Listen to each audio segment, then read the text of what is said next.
My name's Noel, I'm a psychotherapist. Welcome to my YouTube channel. Do subscribe while you're here. If you're watching this on my website, there's a blue link above where you can enter your, if you click on the link, it says about email form. If you click on that, a pop-up box comes up, you can enter your details and I'll send you these blogs on a regular basis.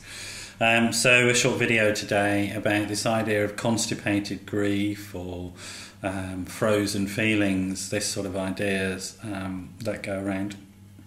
I have to say I'm not a great fan of this idea of what's called the Pneumatic Theory of emotions, which is an old Freudian theory. Actually, that was my training, was psychodynamic. But I'm not a great fan of that idea that there's this sort of emotional energy that we tap into or block.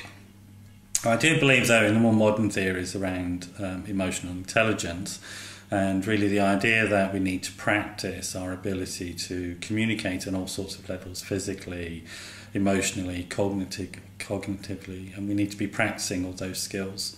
Otherwise we get into a situation where we fall into disrepair internally. So that's where this idea of constipated grief or constipated trauma comes up.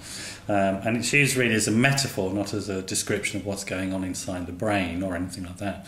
But it's a useful metaphor, this idea that you will meet somebody who seems to have a lot of what we call somatic problems, physical problems, but there's no particular sort of biological reason for it.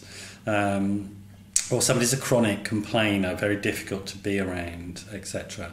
So you may have come across people like that. You may have gone through periods of time like that yourself. And very often, I think, what I experience, what I know from my clinical practice, what I know from the research, is that those people may well have an inability to communicate difficult feelings such as grief, loss, pain, trauma, etc. and have avoided learning how to communicate those feelings, because of course communicating them means to experience them to some extent. I mean, the hope here is that when you re-experience some difficult feelings, you're not going to experience them to the same level of intensity or for the same length of time as when they originally occurred. We know that. Unless it's trauma that involves a lot of shame, where you can re-traumatise yourself. So you do have to be careful around that. But the basic idea is that you need to be, we all need to be practicing how to communicate emotionally, communicate verbally, communicate non-verbally, on all levels, to be sort of fully functioning or firing on all cylinders. Otherwise we do, in that metaphor of the car engine, if you like, we get problems of misfiring, we get problems of blockages. And again, there are metaphors for the fact that we've lost a skill, the skill of being truly fully who we are as human beings. So what's the solution? Well, come see a therapist who can teach you new skills and talk you through your capacity and teach you how to re-experience those difficult feelings in a safe way, and then make sure you don't get into the same sort of negative habits and patterns that led you to that sort of emotional cul-de-sac or that emotional blockage. And then you'll be able to transfer that to your sort of relationships more generally and have a better relationship to yourself and to other people around you.